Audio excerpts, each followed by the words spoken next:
Welcome to the Leadership Lab with Asbel Montes. And today we're actually going to talk a little bit about leadership.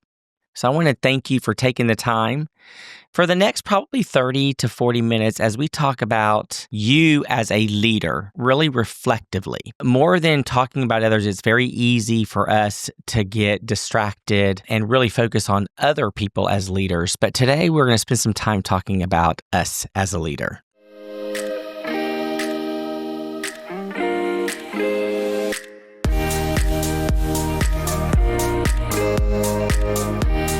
We all lead, whether we want to or not. Today, I want to explore just that by talking about the soundtrack of leadership. Why soundtrack? Well, I'm a musician. I've been playing the piano since I was 8 years old. My dad purchased a used piano at the Salvation Army. And so I began to learn to teach myself. My parents didn't, of course, have the money to provide lessons. So I started with the simple chord of C. Every song was played in C. It was a simple chord progression until I started to explore flats and sharps, chord progressions, and what I call fancy runs. Many would talk about it in like a C minor or a D minor, but music taught me a lot about the leader in me. So today I want to share 3 main lessons it taught me, and it continues to teach me, because leading well is a continuous journey of learning. I invite you to join me on this journey. Just like music, if you don't like the leader you are or becoming, change the soundtrack. Here are 3 ways to identify your soundtrack of leadership. Soundtrack 1, identify your song. Leading well looks different for each individual. There are many fantastic genres of music. Well, I appreciate all genres. My ear loves classical music, country music, both contemporary and classical, okay, don't shoot me, and Christian music. Leading well is the same.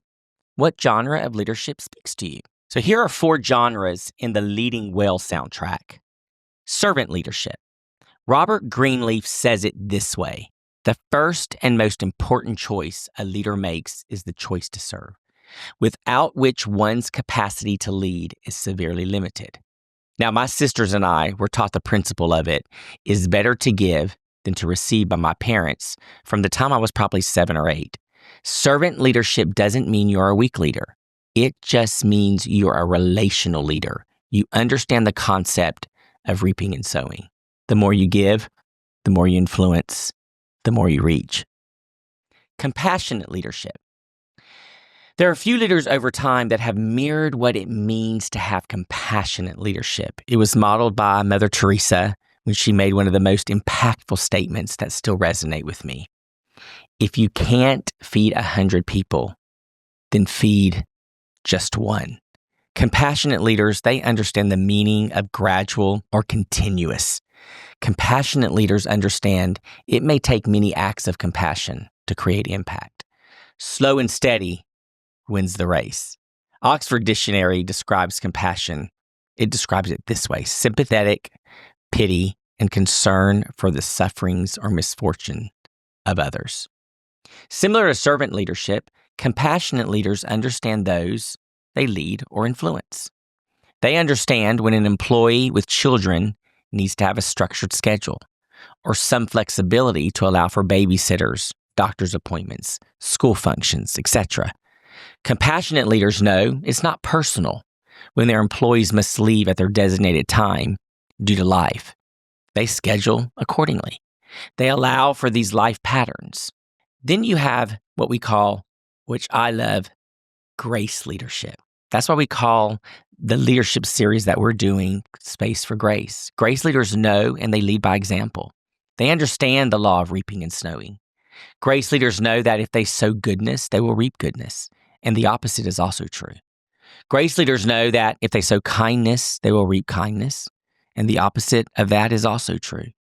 Ernest Hemingway says it this way: courage is grace under pressure.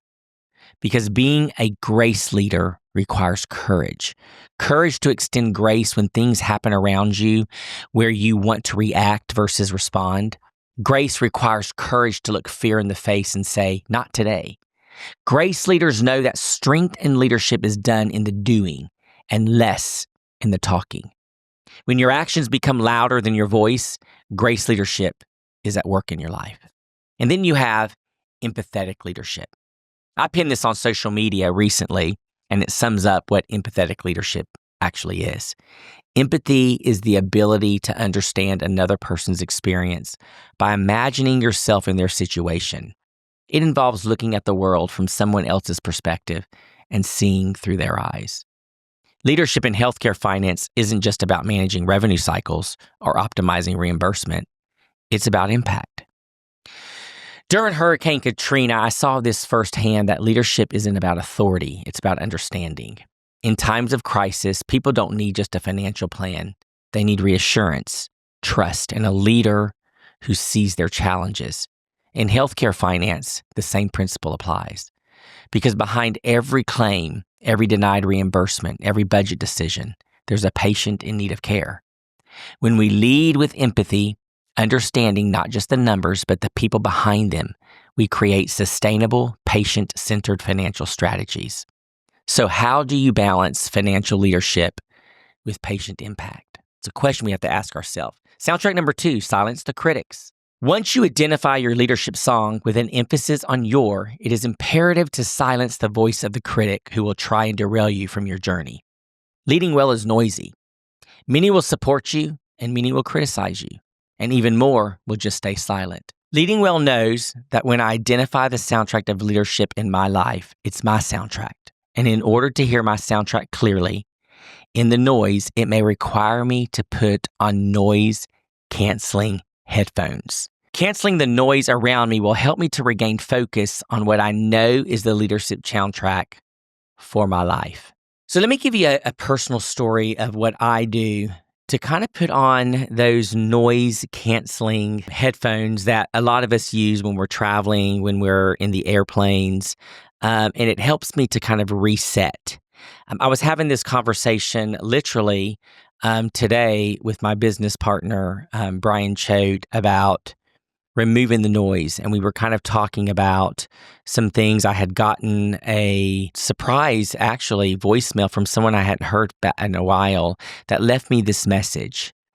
And it was, again, a reminder to me to block out the noise, block out the distractions, block out the critics, and to reset on what we know our purpose is, because we can get distracted by that. We can get distracted by successes that happen in life, and it takes us off of what our purpose is and focuses us more inward. We can even get distracted when we're facing pitfalls, we're facing challenges, we're facing what we feel might be roadblocks, and we get distracted for what the true purpose is, because not every roadblock is meant for our detriment. Sometimes that roadblock is meant for our good because it's protecting us from what's up ahead. And that is when you need to understand your soundtrack. When there's been a purpose that's been given into you as a leader, you know what it is to do right. It is easy to follow the crowd, but when we know the right thing, when we know to do good, how do I keep myself on that purpose, on that focus when life happens around me? When, especially like if you're an entrepreneur, if you own a business, if you're a CEO, if you're a high-powered executive and you've got a lot of responsibilities, you've got people that are looking to you to make decisions and directions. You might be leading a family. You may not be in a position of leadership within your professional career, but maybe you're leading a family. Maybe you're leading a volunteer organization. And how do I remove the noise of what was birthed in me? Put on your noise-canceling headphones. Think of it when I'm trying to listen to music, when I'm listening to something, I'll put my, if you have AirPods or earpods in, you can cancel them. The noise around, it takes around the periphery, gets you focused on what you're looking at. I and my sisters, we're all the same way. It's very, very, very easy for us to tune out. I sometimes can be sitting there and it's noisy and everything, and I'm focused on my book. I have tuned every noise out around me. But there's some people, and I'm going to pick on my business partner, that it's distracting.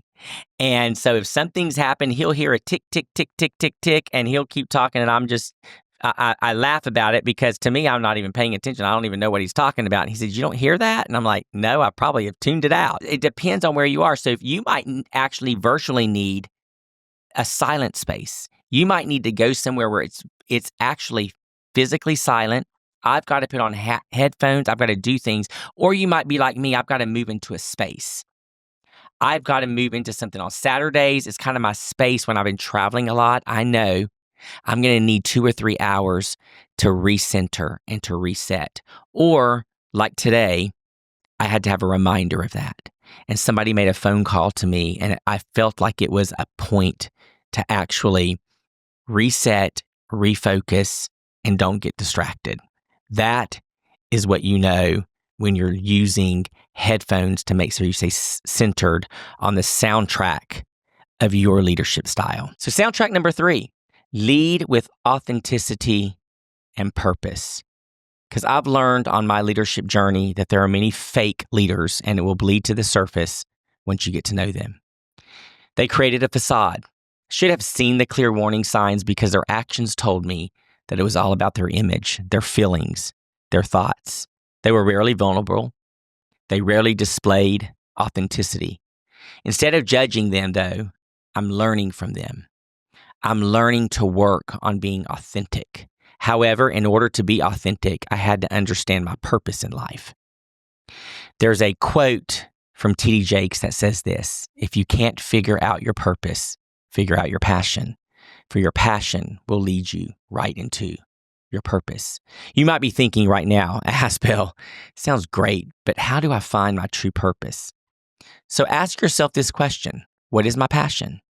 What is it, that dream I've had that maybe I've told no one about? What have I suppressed within my life because I was afraid it didn't align with what those around me wanted for me? Are you living out your purpose or someone else's? Until you answer that question, you cannot achieve true authenticity. But I want to go to a story about how bullying actually hardened me as a leader prior to 2020. And many that have heard me speak on several things, I have a leadership talk that I do that actually started what we call a Space for Grace leadership series that I do about leading from self. And it really was a way for me to show authenticity and vulnerability in leadership of the journey that, in my opinion, has revolutionized the way that I've led since the COVID-19 pandemic and a public emergency was issued that literally shut the world down. And I know there's a lot of sentiment about that public health emergency, but for me, it was a time for me to be retrospective and look inside. And I remember in 2019, I had traveled, I think 216 days I had stayed in hotels in 2019. And I remember when the world shut down, I didn't travel for the first 4 months. And it allowed me to really begin to look inward and what purpose was. Was I living someone else's out, or was I living me? I was hardened. I was a leader while successful in society's world. I could make things happen, but at what detriment to me personally and to my friendships around me? And I learned that because of the bullying behavior, I was bullied from the time I was 8. Throughout school or whatever, I began to get in where I was very shy at first, but I also had a stubbornness about me that as I got older, I will never let anybody bully me again. And to the point was I didn't have relationships because I wouldn't allow people to get close, because if I let them get close, they were going to hurt me. And that happened to me physically, that happened to me mentally, emotionally, sexually, whatever. And so it took me a while. From the time I was 28, I started to go into intense counseling to work through that. But I didn't know what my purpose was because I was thinking I was going to live out what everybody else thought that I should do. And so I lost a sense of who I was. I've always been a different person. I've always been different. But I was okay. I'm okay with that now. Like, I don't have to live in the stereotypical definition of how society defines. But as a faith believer and who I'm at, it's how does God define me? That is how I focus. And that's why it's Space for Grace. But I had to give grace to myself. And I had to begin to create my soundtrack. I've been playing music forever. And so oftentimes through the bullying, the piece of it, the piano saved me. The music saved who I was as a person because I could put out that aggression onto the piano. When I was in a melancholy mood, it got me through a lot of things. But there was a lot of questions I had to ask myself starting in 2020. And that process was painful. It was hard. And it required me to change, because when you are leading from a place of grace and you're leading from your soundtrack and the way that God's designed you, it requires growth. And it requires me to having a look inside of myself that does it align with what I know the purpose has been for me to be, so I could define that soundtrack. So that's the lessons that I'm talking about today, is your soundtrack. What is it? And how do you do that? And this is my personal journey. And oftentimes we learn from other people. And that's why I'm sharing this. That's why I'm being vulnerable through the process, that you can look at the outside and see, man, that they don't have any problems. They don't have any issues. They've never been through things. But we learn by the journeys of others because everybody's been there. I remember my first counselor, I remember Dr. Bryant was the first psychologist that I ever met with, and he was a Baptist pastor that had turned to counseling. And I remember him telling me and walking me through some steps, because I could never get in front of a camera, much less talking like I'm talking now, or in front of people and talk to hundreds of people as I've done, without just the inward pressures and the anxiety of it all. And I remember him taking me through some points, and he started me on the journey of writing things out. And I actually started to talk to myself first in front of the mirror. And I would coach myself, and he would tell me who you admire the most. And I remember him telling me, hey, that person, they get up every morning and they brush their teeth just like you do, or they should. That person, every day, they sit down and they eat just like you do. Every morning, they're going to put their pants on the same way that you do. So they're no different. They're going to have the same anxieties. The thing is, they've worked through them. The thing is, they've addressed them. The thing is, they've conquered that fear. They didn't let that fear debilitate them. And so that's where the journey started. Now, I'm 49 this year, and I've been on this journey since I was 28. So sometimes that soundtrack that you get, it's never too late. You work on that soundtrack. It's a journey. Life is a journey. Leadership is a journey. You can look at it today and say, oh, there's no chance. I'm already halfway through my career. I'm already leading. I've got success. But if you're looking at your life and feeling like, and you've asked that question, what is my purpose? And you can't answer that. Are you moving towards your purpose? What is it? Those are the things that you should start asking yourself. Are you on that soundtrack to leadership? So now we've talked about the 3 soundtracks of leadership. We've talked about identifying your song, silencing your critics, leading with authenticity and purpose. So I want to just wrap up this podcast. And I know I shared a little bit of vulnerability in this session as we've talked through the Leadership Lab. But does any one of those soundtracks resonate? Maybe you're on soundtrack number 1. Maybe you haven't even got to soundtrack number 1. Or maybe you're at soundtrack number 3 and you're uncomfortable with it, because soundtrack number 3 is probably the hardest of the journey. It's easy for us to identify our songs. It's easy to understand, like, oh, I like that song. But when I start to listen to the message, sometimes it's just fun. Sometimes I'm listening to a soundtrack. Oh, it's a great country song, or it's a great Christian song, or it's a great classical music. One thing about that I've learned in classical music was in my music theory class, when I was graduating with my undergrad in business, I took a music theory class. And that's where I really learned to understand what the music was saying. And I remember going there, and I would have to write a paper on several different components. So if I was listening to Mozart, what was that sonata or whatever that I was listening to at the time? What was it speaking? What was it saying? What was the depth? Some of it was my own perception. Something was in the reality because it was music. Maybe that's the process that you're at right now. Maybe you've identified the song. I like it. I like the genre. I like the beat. I like the tone. Maybe I like the chord structure that's there. But now I'm moving into a little bit more depth into it. I need more than that. I need to understand what was the reason. What was the reason behind why the music was created? What was the author thinking when he penned that rhythm, when he penned those notes at the time? What was his emotional state? What are we moving into? That's what it means when you're leading with authenticity and vulnerability. You're beginning to explore. And that's the hardest part of the soundtrack because that means I'm reflecting now. I'm beginning to explore that within me. So I encourage you today that if you're a leader and you're listening to this, to start understanding your soundtrack. What is it? And start exploring through the different genres of who you are. And just know that because this is what you like in leadership doesn't mean that everyone. So in order to lead well, we have to respect where everyone else is. You can't control those around you, but you can control what you do.